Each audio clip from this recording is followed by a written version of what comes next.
Welcome back. You're watching ED Insight. It's a clash of the titans this Diwali as aggressive retailers push their homegrown labels ahead of big, well-known brands. So what you have is more visibility, shelf space, and why even in-house promotions for private labels.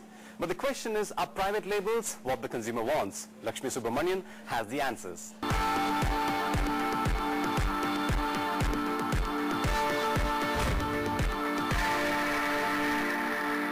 You see a slew of irresistible deals. We see a new brand of electronics fiercely competing with giants like LG, Haier, Samsung and Sony. We're talking about brand Croma, an in-house brand of Infinity Retail, which is popularly known for its electronics retail stores Croma. Croma, the brand, promises to be unique, superior and surprisingly affordable, and customers endorse that.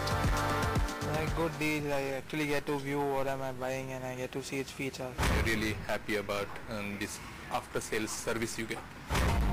Brand Croma is riding on a tried and tested strategy, better pricing. The best-selling item of the retail chain this season is its 1-ton portable air conditioner, which is at least 2,000 rupees cheaper than branded products of the same specifications. The retailer has sold 250 of these ACs in the past few months. It's a small number compared to big brands like Samsung and LG, but it is a big bang debut. We are seeing a lot of demand for our LCDs and LED TVs. We have washing machines, we have fridge, we have more than 100 products. Recently we brought back the product which was very popular but we couldn't get the quality earlier. We are very happy with the quality again, called Split AC, which is a AC which you can move from one room to another. And if I look at the last 2 weeks' numbers, it's really rocking. Other hypermarkets and supermarkets are hoping to script similar success stories with the help of private labels across product categories. For instance, India's largest retailer, Future Group, has 14 private labels. Hypercity sells meat, fresh produce and breads through its in-house brand Fresh Basket and is adding 25 to 30 new labels across categories. Reliance Fresh sells staples under the Reliance Select brand. Ditto with Reliance Trends, Max and Shoppers Stop. Private labels play a secondary role in trying to ensure that customers come back for specific products and brands. So for example, Hot Curry, which is our fusion wear brand, it plays a specific role. It is not meant for pushing volume or value, but pushing within the wardrobe to an extent of the kind of design or signature that is part of that brand. How do I get product which is high quality, fashionable, yet very affordable? The route there really from day one for us was that we had to set out our own private brands because we can't have this combination available, we do not have it available. So we've created 16 private brands.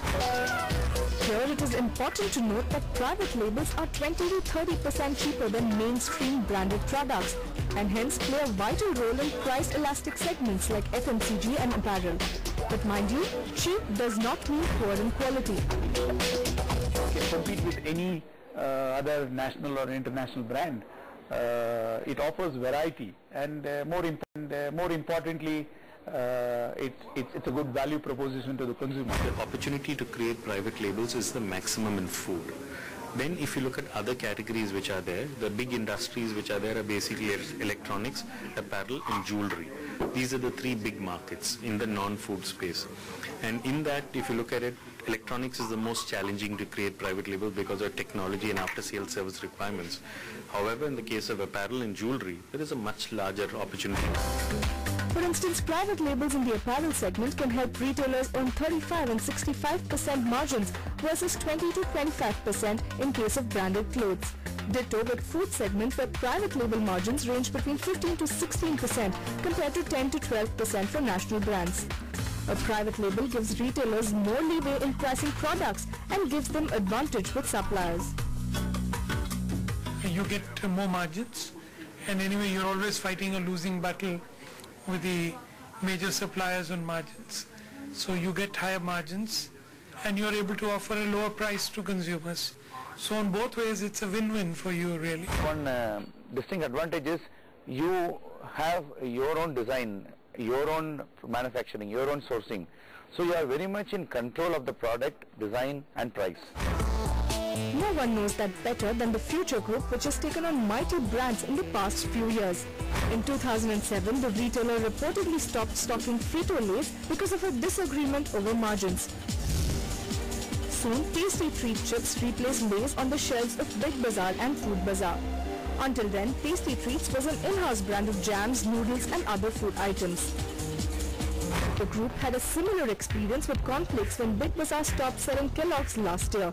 The matter with Kellogg's was sorted out in a few months, but by then the group had launched its own brand of cornflakes.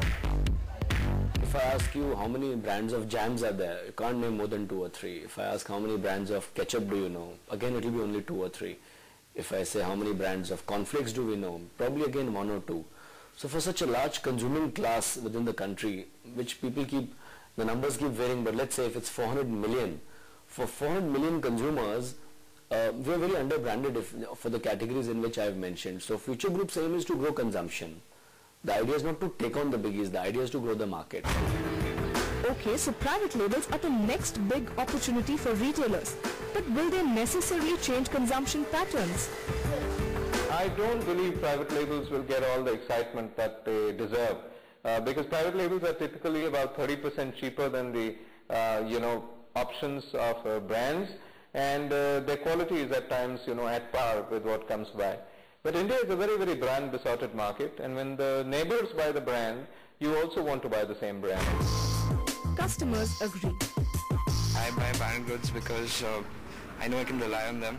I know that they won't give away that easily, and I know they will remain for long. I like branded clothes, and I just neglect non-branded clothes. To be fair, it is still early days because the organized sector itself is just about 25% of the $16 billion retail industry. In developed markets like US and UK, private labels account for 17% of all retail sales. In comparison, private labels account for a paltry 3% of organized retail sales in India. And if the global example is anything to go by, the scope for growth is huge. But it is a daunting task, and retailers will have to think out of the box and tap new markets if they want to stay on the right track. That's where Tier 2 and Tier 3 cities come in, because they are hungry for products and have a huge middle class that's willing to spend.